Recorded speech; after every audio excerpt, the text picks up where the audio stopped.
Welcome, everyone. Great to see you all. I'm Callie Cornell with the Center for Collaborative Education. Hi, all. And again, apologies for joining a few minutes late. We had some audio tech difficulties all in different locations and wanted to make sure you could hear us and see our screens before we got started today. And so with that, Don, I'll turn it over to you. Awesome. Can everyone hear me okay?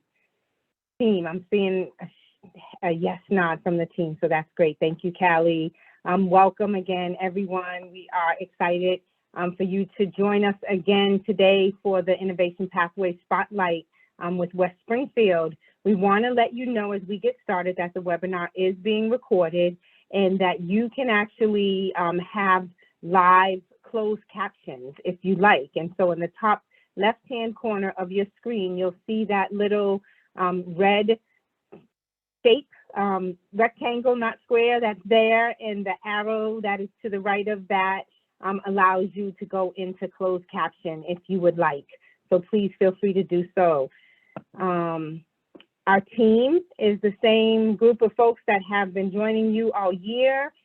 Jennifer Guakin from DESE is here with us, Callie Cornell, who's leading the project, myself, Dawn Shira-Corin, our colleague Laura Toda, who is still on maternity leave, but I believe you'll have a chance to see her before the year is out, and then Allison Plez, who is our behind the scenes person who helps us keep it all together with the various pieces that are so important to the work. We want to just mention that the Center for Collaborative Education is committed to creating opportunities to reduce systemic racism with schools and creating those opportunities in school communities where we want to make sure that schools are empowered to make sure all students can succeed. CCE's role with DESE and Mass Innovation Pathways is to provide some technical assistance. And among this event, there are many others that we lead with you throughout the year. Today's goal is to explore models for engineering and advanced manufacturing, and we'll do that with Wes, our colleague from West Springfield. We always also want to include the goal of building connections amongst all of you who are the designees in the Innovation Pathway Network. Our agenda for today is going to next include a connections question that we want to pose and hopefully capture some great ideas and thinking from you. And then we'll turn it over to Wes, and he has a student panel with him today. He'll give us an overview of his program, and then his students will speak. And we want to ask you to please hold your questions until we get to a little later in the agenda, until the students have an opportunity to complete their panel presentation. If you want to drop your questions into the chat, we welcome you to do that, or you can just hold them and we'll provide time and space for you to pose those questions directly to the students. And then we'll close out and give any announcements as we end. And so jumping right into our connections activity, we want to ask everyone to share in the chat the response to this question. And it is read as a curiosity about what qualifications or characteristics of the adults that are supervising our students and their experiences are those important characteristics that help foster student growth. So again, want to ask you to share in the chat, what are the important qualities of our adult colleagues and partners in the field that are important to fostering student growth? And we'll just take a couple of minutes to allow you to share in the chat and then to see what others are saying.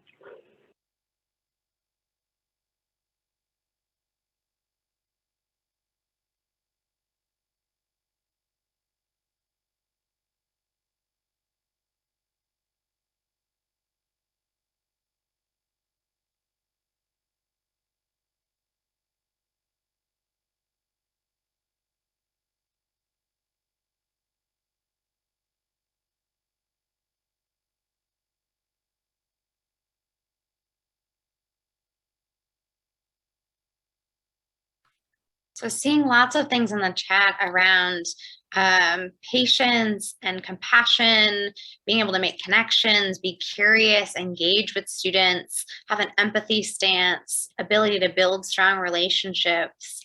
persevere, be supportive, have a learner or growth mindset, have a love of learning. Some really great things here. Be coach-like, have that coaching stance, patience and humility. Excellent. These are wonderful. And I see Jennifer in the chat. These are great. They are great. Yeah, growth mindset, learning something new from students, be inclusive and flexible, all really important qualities.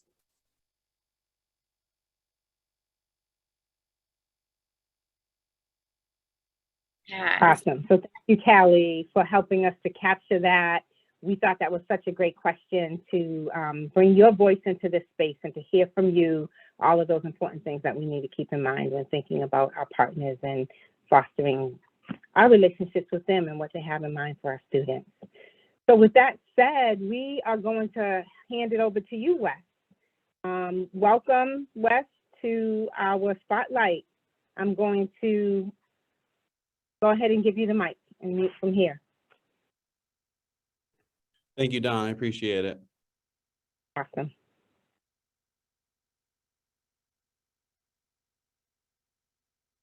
Right. We can click to the next one. All right, so welcome everybody. I just want to thank you all for joining us today to talk about our Advanced Manufacturing and Engineering IP program here at West Springfield High School. We have 4 students with us in attendance at the event to answer any questions you have. Our 3 of the 4 will be here after the presentation. One of them had to go to work. So unfortunately, she'll be able to provide some of her insight inside the presentation, so her experiences won't be missed. All set. So yeah, before we get going, I just want to make sure we say thank you to our industry and community partners, Mass Hire of Hampden County, Dave Cruz, and his team over there has been a huge supporter of our IP program since the beginning. We've just continued to bolster our partnership, adding supports for our students. Also Springfield Technical Community College, Matt Gravel and Pam Westmoreland, who are really the front line. I apologize. Please meet your transportation outside. They're really the first line, when dealing with students and creating opportunities for our kids. Next, we have our industry partners, Peerless Precision, Kristen Carlson, Ben Franklin, Design and Manufacturing, that's Ed Layden. Both of them have been instrumental in helping bolster our program to where it is today. And again, they were here when it was all just a vision. So we really appreciate them. Junior Achievement adds tons of supplemental benefits to the students here at the high school. In the IP programs, they offer a variety of different professional development, personal finance workshops to help students understand the importance of maintaining personal finance awareness, and a whole variety of other beneficial sessions that every student should really have before they graduate high school. The last one you'll see down there is the town of West Springfield, the school committee. We've had their support with this program from the beginning. So I know Vito Perrone, Tim Connor, anytime we needed anything at all, they wouldn't even, they would always just help us out right away. There wasn't even a question in their mind. So just want to make sure we identify them and the school committee for their ongoing support. We wouldn't be here without them. So we're all set for the next slide. So right here, we have our demographic information from the 21-22 school year. We're a public school. We have right around 1,200 students. We serve 9th through 12th grade. Our specific populations, the underrepresented groups that we're really trying to target, as you can see to the right, we have the high needs population with 60%, low income at 53.6%, first language not English over 25%, and even students with disability right around 20%.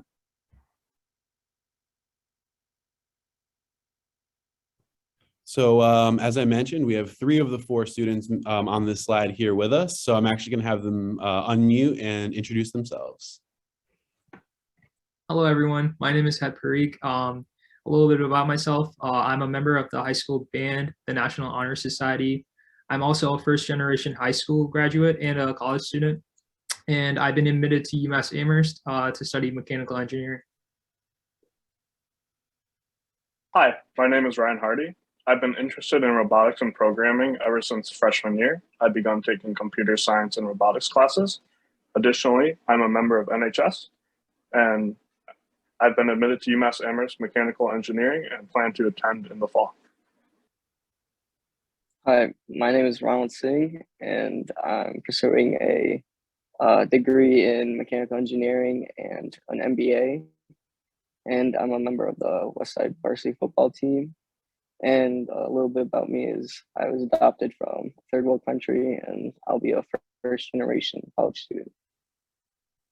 And then our friend Nayonzima Sharmantine, she's currently working at the Boys and Girls Club, so she is not present.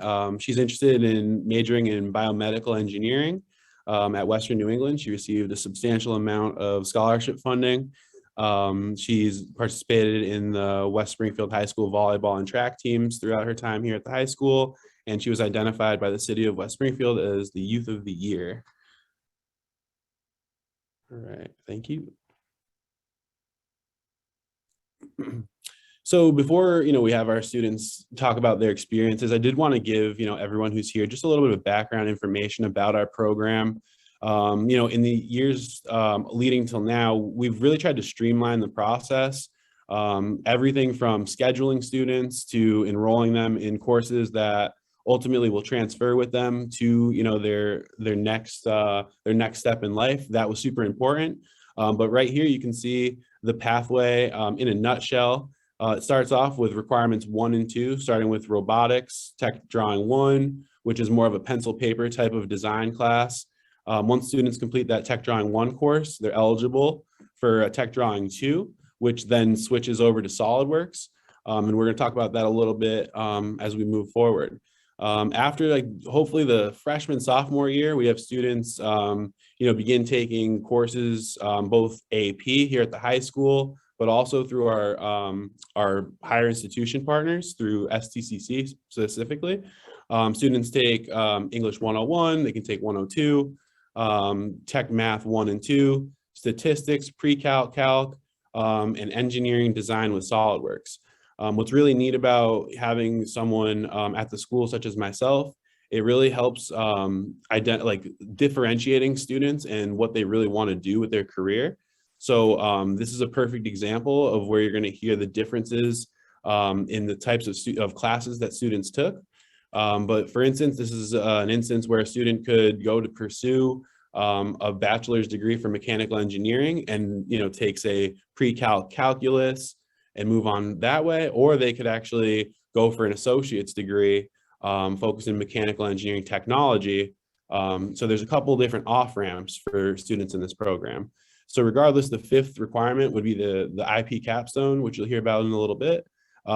Basically, it's a research, design, build type of course with a presentation component at the end, where we bring in people from the industry, school administration, and other school committee members to listen to see what the capstone students created for their final project.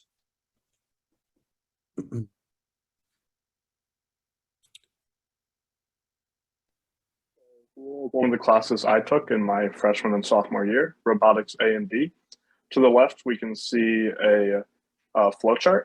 These were done for every single one of our challenges. It was in order to better visualize what was actually going on when we were coding. As for many of us, this was our first experience and our first exposure towards coding. Could you play the first video, please?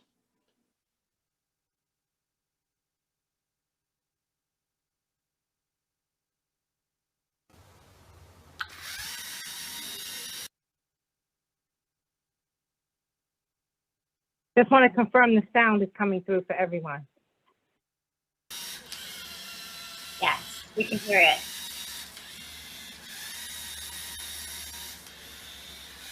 So Ryan, we just mentioned kind of what this is all about.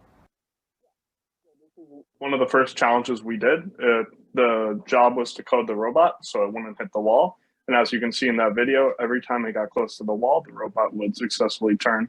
This was one of the first challenges we did, and it meant to serve as more as an introduction to the more complex things we would be doing later on, especially in robotics B. The second video, please.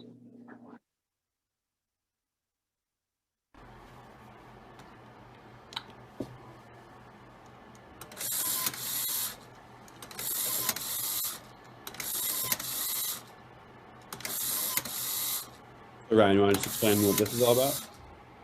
This is known as a useless machine, and as you can see, every time the lever is turned over, the robot arm goes ahead and pushes the lever right back. This is just a demonstration of what is possible. It was truly whatever you can imagine you could do with these Lego kits. Even though they looked kind of rudimentary, the application for them was absolutely infinite. For every challenge we did, everyone would have a different design, and it was a lot of fun to see how people could think to solve the various problems we were given. There to the right is just a picture of what it looked like in our class every day. As you can see, kids are out working with their kits and working with Chromebooks, especially in Robotics B. We would have to use a Chromebook in order to program the robots. And yeah, that's about it for robotics.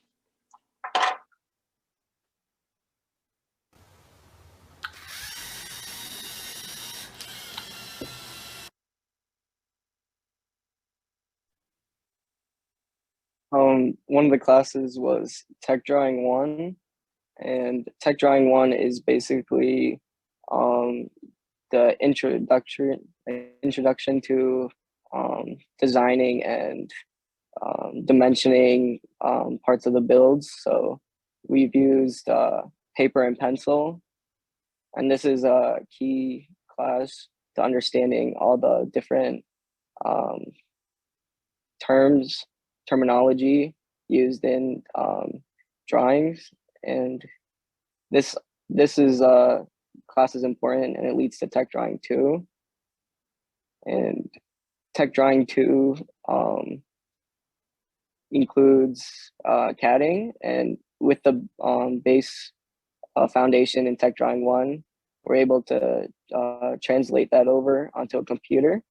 And then using these dimensions and dimensioning skills, we can create 3D images of what our drawings are supposed to be. And it's amazing how many different parts, different things we can make out of this using what we've learned.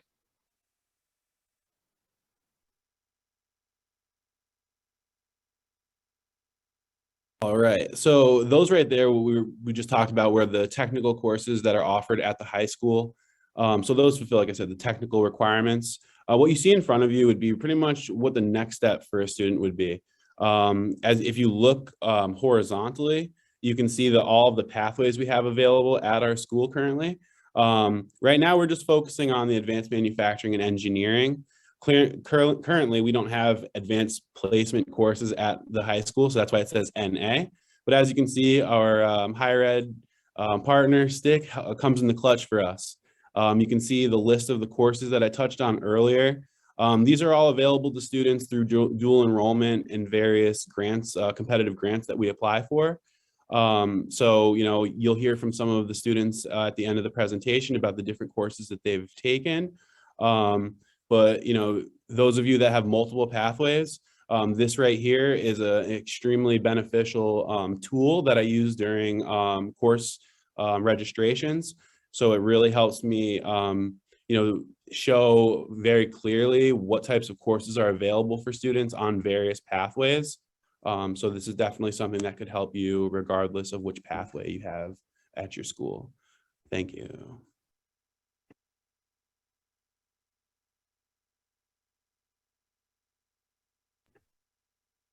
Yeah, so this is the engineering graphics with SolidWorks class. It's a college level class that we all took. I took it, Ryan took it, and Ronald took it. We took this last year, and I think Ryan will start it off by explaining what the blueprinting and all the drawings are, that portion, and I'll explain what the actual technical part of it was. On the first image to the left, these were examples of the work we were first doing. Most of us didn't have experience with SolidWorks at this time, so we started with basic textbook work in order to build up. To the right of that, you can see the actual textbook that we used. These images that you see to the further right, these are images of our final, and it shows us how we went from just doing these basic textbook work problems all the way up to being able to make these in just a few short months. Yep. And the skills that we learned from Tech Drawing 1 and Tech Drawing 2 really incorporated with this class well.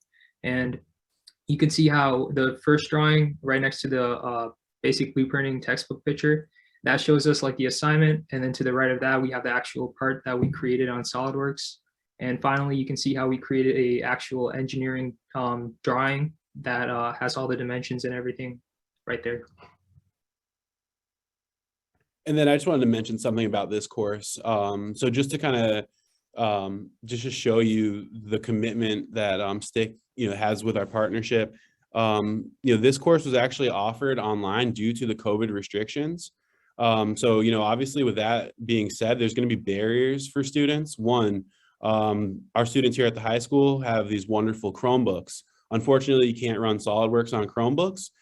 So this is an example, like I said, STIC came through and said, hey, if anyone needs a computer a laptop computer that needs the specific amount of memory or the drive needs to be a certain requirement, we can actually loan those out to the students. So we had a handful of students who didn't have a computer at home, but STIC came through and said, here you go. So they signed the computers out. Students were able to earn that college credit, and then we returned the laptops back to STIC, all intact. So that was a good thing. So I just wanted to make sure, I mentioned that the STIC goes over the top for us. And like I said, it's a fantastic partnership that we want to continue on into the future for sure.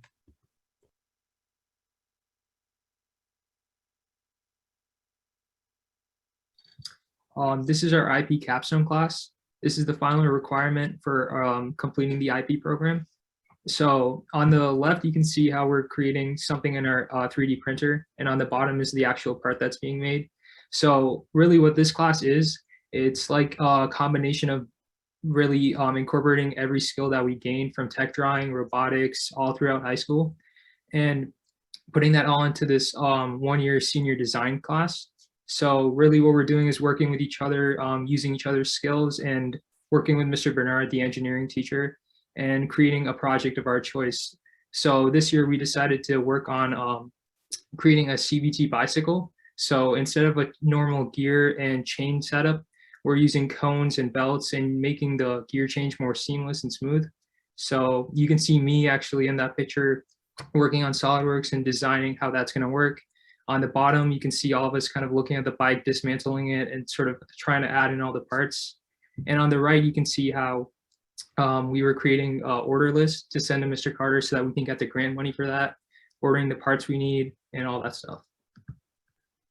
Just really quick, Het, do you mind talking about the feminine product that you created in your class, in the capstone class? Very interesting. I just want to make sure you had a chance. Oh yeah, sure. So at our high school, we have this issue with the tampon machines in the girls' bathrooms. So a lot of the pieces inside keep breaking, the parts that actually, I guess, dispense the tampons. So our custodians asked our class to create replica pieces and make them a little bit stronger, a little bit better using the 3D printer. So we CAD'd the parts for them and we printed them out. And we saw which parts were being damaged because they're weak plastic, and we added more material to that part and we just fixed them. So we still haven't found out if they work well yet, but so far we know that they're much better than they used to be. So they're going good.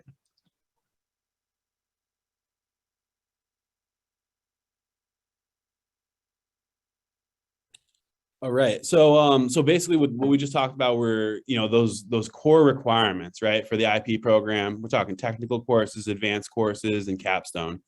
So what's really neat about our program is we've bolstered it. So we're really offering, other mentoring opportunities, really trying to drive those guiding principles. But as you can see here, on the top left, it's an example of some mock interviews that we run here at the high school. We actually ran them last week as well. But it's a fantastic opportunity to provide students with opportunities to learn how to interview, to show up for an interview with the right attire, etc. Top right, you actually can see some students when we went to advanced welding in Springfield with Chris Kiel. And then down low, we have Mike Schicchetti from Mass Hire, again, showing the commitment of our industry and community partners, really getting be getting in front of the students and really making the difference.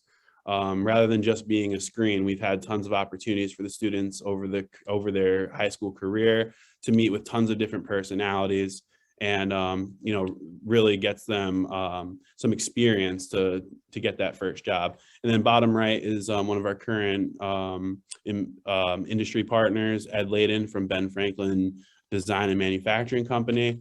Can't say enough about the guy. He's fantastic, always showing up, helping out with any events that we have, all for the greater good of the kids. So yeah, no problem. Sorry, I forgot that was a video. So that right there was actually at an East Tech competition where our students competed against various schools from around New England. What you just saw there, the students were actually creating a propeller that was as aerodynamic as possible. And there was like a rubric that determined how aerodynamic their propeller was. So that was just one example of the different things we try to add into our program to really differentiate our students from everyone else. On the top left, you actually have a student who was part of the Pathways to Prosperity program before the Innovation Pathways program came to light. So he actually is employed at Ben Franklin currently. I believe he's still there. So, lots of great opportunities for our students.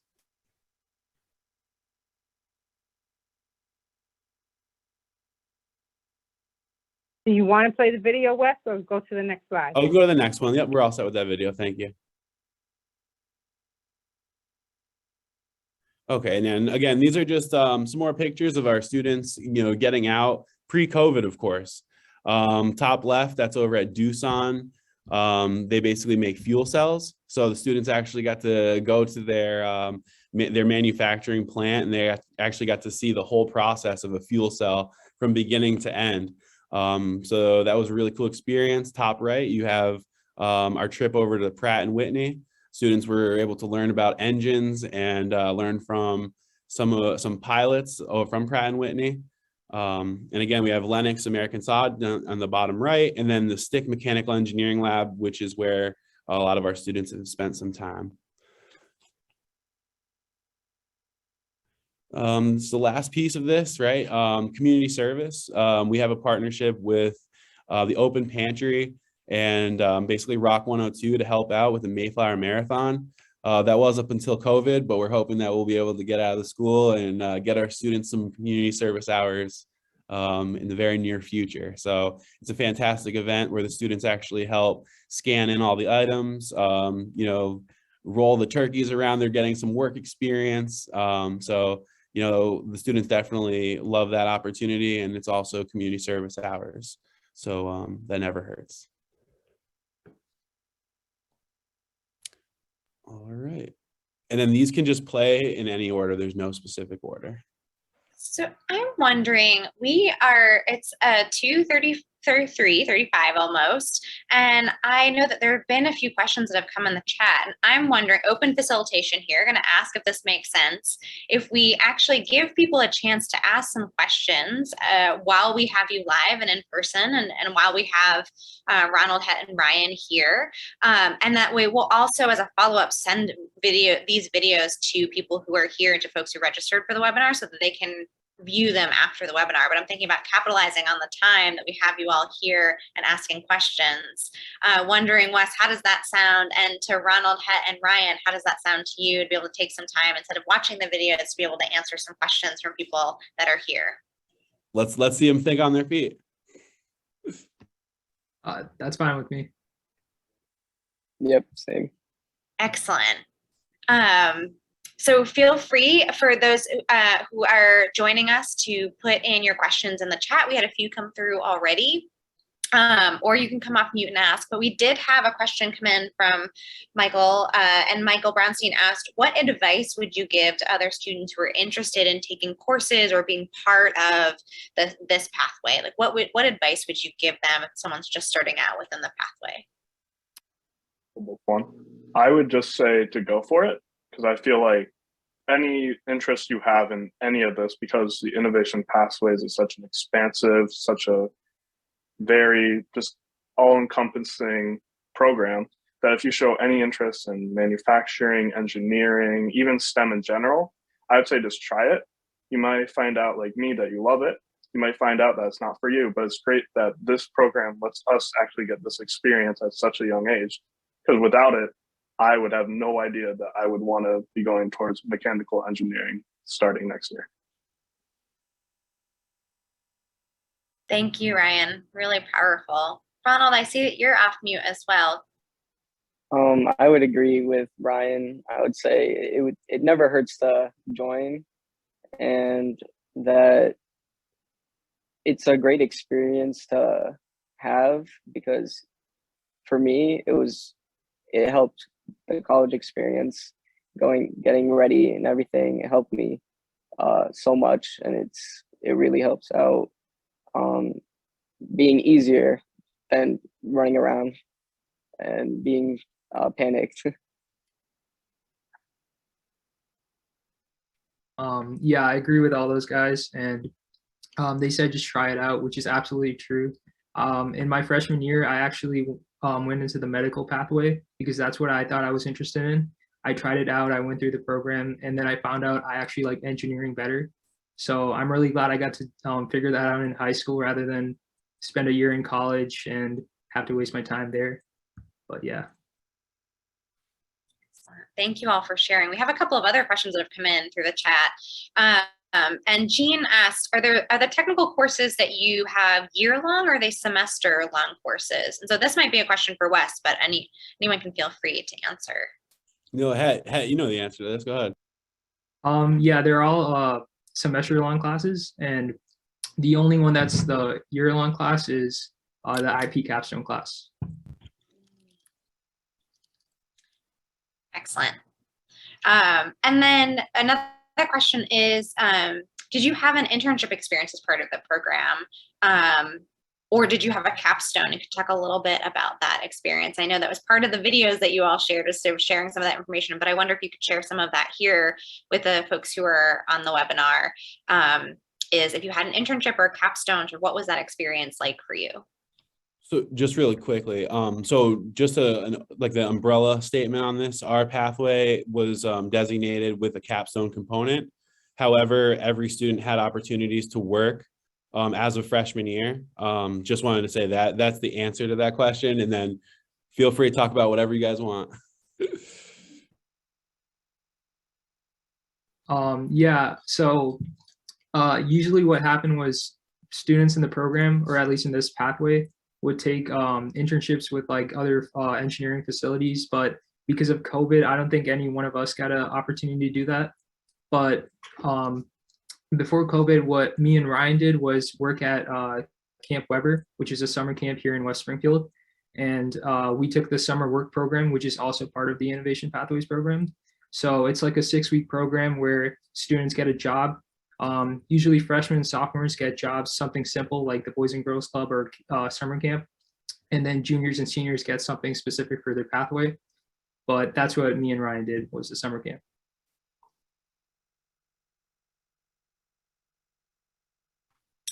I wonder if you could tap, oh, go ahead. Did I cut someone off? Yeah, no, sorry. So I did want to just mention Ryan and Het were part of the summer work program. I want to say it was their freshman to sophomore year when we built in a 2-week program with STCC as well. So that's when they actually got to go for 1 week and work for 2 weeks in the mechanical engineering lab, 1 week working with 3D printers. The other week was they were working with CNC machining. And they all created their own 3D printed prototypes as well as fidget spinners. So they were actually learning how to code through fidget spinners, and it was a really cool experience. I actually got to see all of them in action. So that was a fantastic opportunity for them that we're looking to continue into the future as well. So I love that. We could all use fidget spinners at times. A quick question, Wes, I think this is for you. Is the summer work program through MassHire? Is that who helps coordinate? Yep, exactly. So MassHire, they like work with YouthWorks, and I want to say that it's like really all together. So it is MassHire. So anyone in the state, you likely have a MassHire location near you, and I would highly recommend looking to their youth work specialist, who would very likely be able to help you with any information. Great. And I have another connection or question connected to the internship or capstone. I'm wondering from Het and Ryan and Ronald, if you could share how the skills or the things that you learned within your classes helped get you ready for your internship or capstone experiences. For the capstone, a large part of it was pre-research and exploring these various different things that we might want to choose as our grand project for the year. And I have a lot of experience. I've taken AP Seminar, AP Research, as well as advanced English classes. So these classes definitely came into play when I was doing pre-research on the topic to find out what currently exists in the world and how we could take these ideas, adapt it, and kind of turn it into our own project that we could, throughout the year, go through designing, producing, and eventually have a finished product that was not only new to like the world, but one that we could actually say that we made it and that we're proud of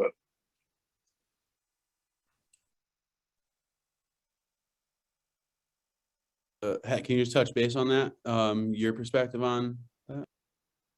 Yeah, I agree with Ryan. I think like the internships, the classes and everything really like give us kind of the background of what we need to know for the capstone class. So like robotics and tech drawing, both of those classes like help prepare us to like succeed in the class for capstone, because without that, we wouldn't really know what we're doing. Like no one would know how to use SolidWorks, no one would know how to program or anything.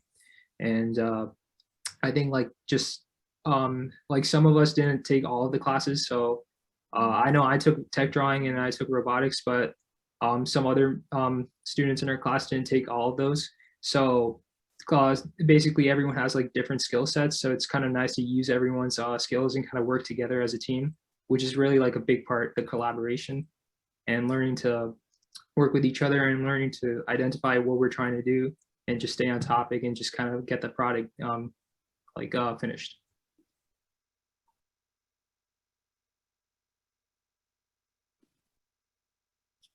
Excellent.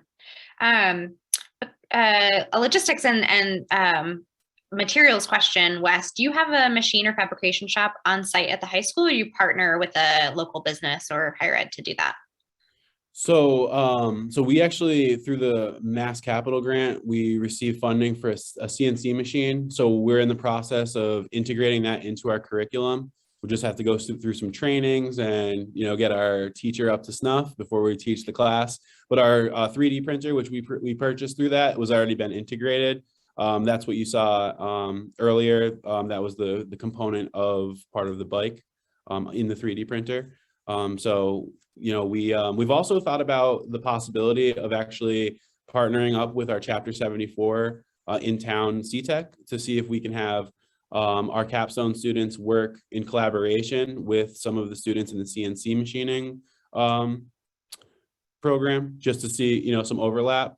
Obviously, there's so many things that go into, you know, having that actually work, but it's an idea, and I could definitely see it working in the future, especially as, you know, we've been developing this program to this level. I honestly want to say that these types of projects are what you see when you go to a, you know, a very prestigious university like a WPI. Like, these are the types of projects they're doing. So I know that they're going to be in good hands wherever they go, and I'm extremely proud of them. So like I said, these are my babies, my 4-year babies that I don't know what I'm going to do without them, but I'm super excited to see what they can do, you know, with their lives. So congratulations, boys. Yeah, congratulations. And I meant to say this in the chat, but earlier there was big congratulations to each of you for your plans after high school. A tremendous amount of work to get there. So congrats to each of you on those accomplishments. I wonder if you could all think about all of the learning experiences you've had, whether in classes or as part of capstone or connections with any local businesses or industry throughout your pathway. What has been sort of your favorite learning experience? Like, what stands out to you as something that you feel like you learned the most or sort of you got the most out of as part of your pathway experience? That's a big question. So you can take a couple seconds to think about that before answering. biggest thing, or the biggest one that I personally took out of it, was a 2-week internship that Mr. Carter mentioned at STCC. This was my first exposure to what I would be doing in the future. Pretty much was my first exposure to SolidWorks, CNC machines, and these are all things that most students my age wouldn't have any exposure to until they're out in college. And as Het mentioned, it's much better to learn now that I like these things than in college when I could be down a couple tens of thousands of dollars in debt when they're just cheap and easy now. I even got paid for doing it, and it was an absolute blast and set me forward to the path I'm on today.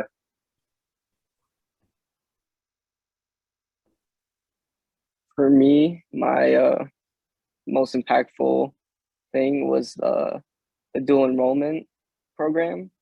I feel like I was well prepared at STIC through those two courses, a couple courses I took, and that SolidWorks course was definitely a big one.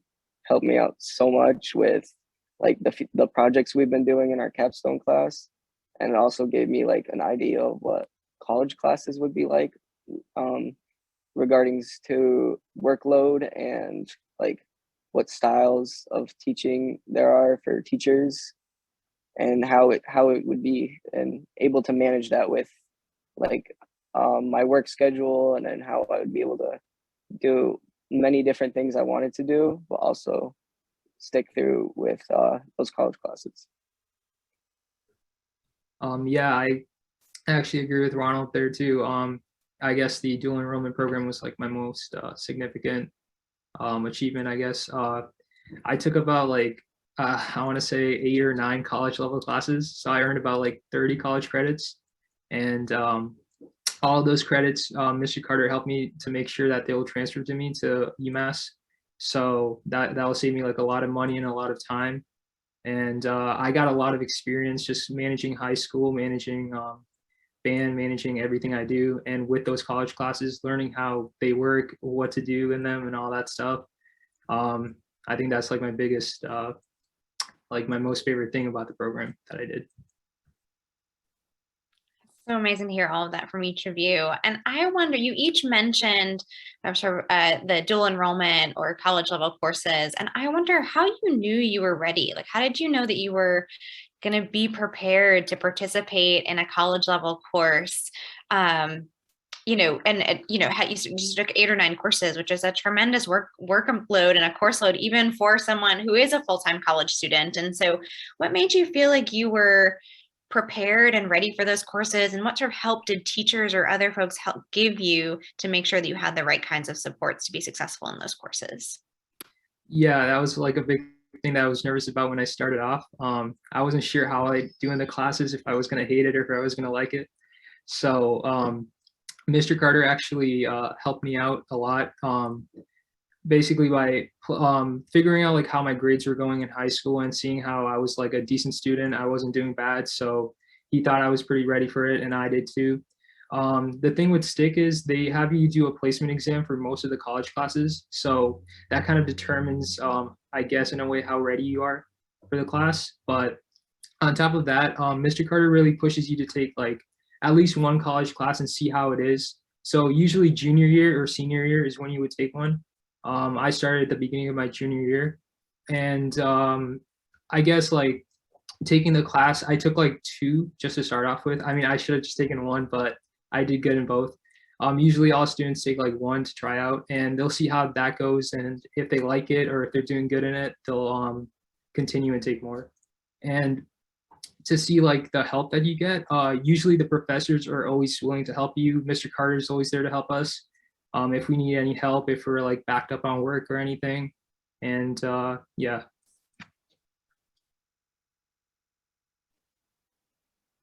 For me, it was one of my teachers in freshman year. They saw that I wasn't really struggling in the classes and it was too easy for me. So they challenged me to push myself harder. And so the next year I started taking honors classes, and I realized that it was a challenge, but I was able to do them and complete them. So the next year, I just kept challenging myself to be better. So I started taking AP classes, and then I dual enrolled. So if it wasn't for that teacher who pushed me to be better, because he knew I would be better, I wouldn't be here taking all these classes and being prepared and keep challenging myself to do better. Many of the technical courses I took in my freshman and sophomore year certainly prepared me for the stick classes I would be taking. I only took one, which was the engineering design with SolidWorks, but it was certainly a very difficult class. The exposure from robotics, computer science, as well as my math classes, especially geometry, greatly helped me in being prepared for that course. Yeah, thank you all for sharing that. We have a question for Wes, and then Ellen, we probably have time for one more question. And so please feel free if you have additional questions to put them in the chat before we wrap up today. And Wes, the question is, what surprised or surprises you about creating this pathway? So what surprises did you encounter along the way as you were creating and developing the pathway? Yeah. So you know what? Ryan actually touched on it. He said, you know what? Even if you're just interested in STEM, right? You're interested in math and science, this could be a good fit for you. All right. A lot of the stuff that you're going to be doing on the job is going to be a lot of the stuff that you're doing in these types of classes. So although you're going to hear the words advanced manufacturing, but really it's a lot of design and research and, you know, technical math, and that could really set you up for a career that, you know, is going to pay you more than your average worker. And for those students who, you know, are coming from, you know, underrepresented populations, maybe low income, this is going to get them out of there, and this is going to set them up to support themselves and their families. So, you know, I think that you got to take a stab at it if STEM is even an interest of yours. And I think also, you know, when I was creating the pathway, it was basically, it already started through the Pathways to Prosperity program, but we really wanted to redesign it so that it could be streamlined and that we could get as many students into the pathway as possible, and also open up various other pathways in case we get a student that this just does not fit. You know, if it doesn't work for a student, we wouldn't want to just drop them out. We want to create a pathway for them. So, you know, our West Springfield model over here has been working tremendously. And like I said, it's the support of our administration that really keeps the wheels going. And, you know, I'm super motivated every day to help these students from the top down. You know, we love this program, and we just can't wait to see the more of the Hets and the Ryans and the Ronalds and the Shars. You know, there's tons of these students in the state, so we just need to bring them out. And Wes, so grateful for your leadership and making the program a reality and supporting students through it. As we got on today, spoke very highly about you and your support. And so excellent that you are taking a leadership role, not only in our network across the state, but certainly across all that's happening in West Springfield. And Jennifer, I think you're going to bring our last question to us. Yeah, this question comes from Susan Curry. Hi, Susan. It's been a while since we've talked. I'm glad that you're here. Susan asked about how students are identified for the Innovation Pathways program. Yeah, absolutely.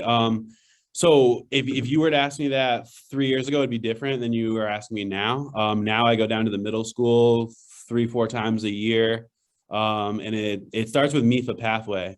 So anyone who's using that, if you're not, you should. It's a fantastic way to start identifying predetermining students and their projected paths.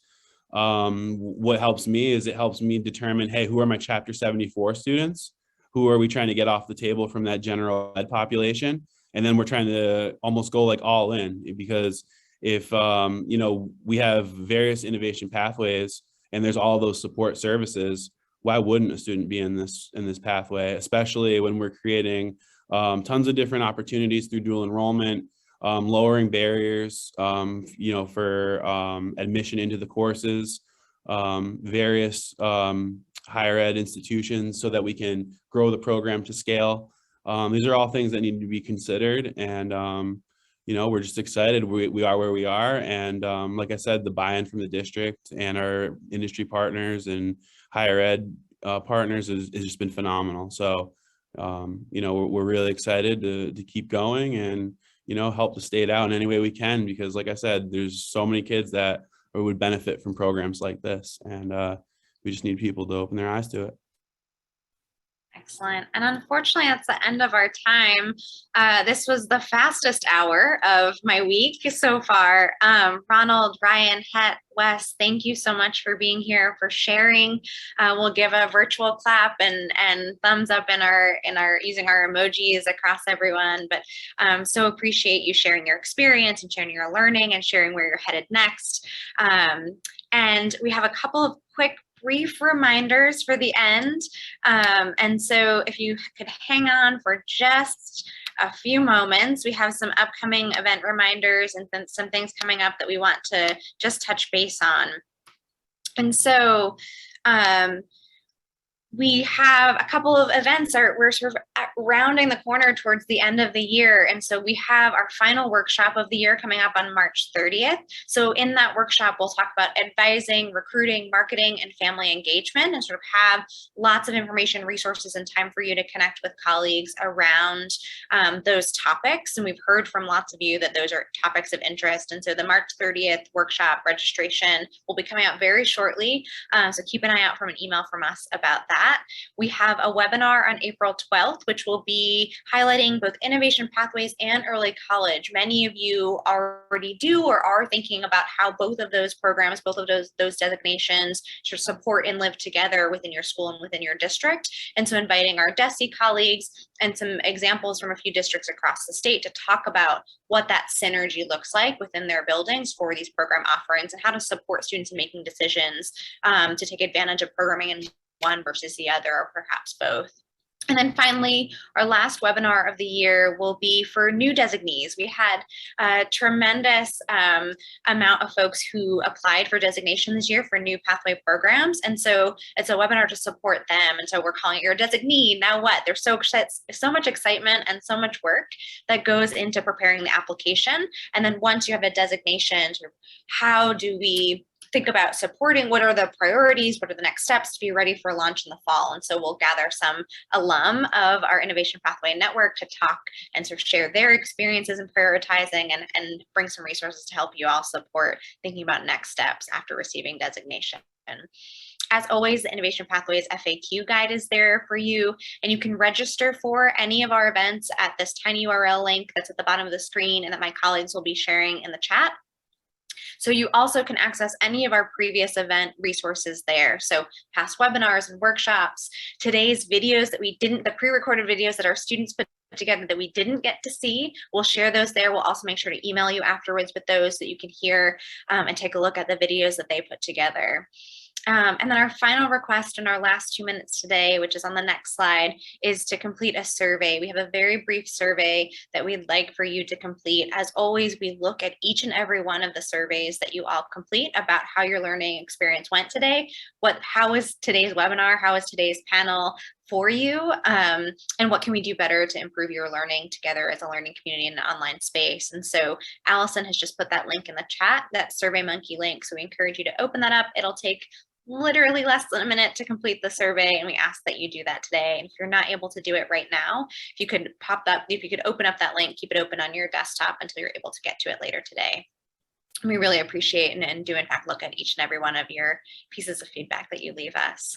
And so with that, thank you for being here today. We know that you have a whole lot of competing priorities of your time, and so we're grateful that you spent the hour with us. Thank you again to Wes and to Ryan and Het and Ronald for sharing your experience.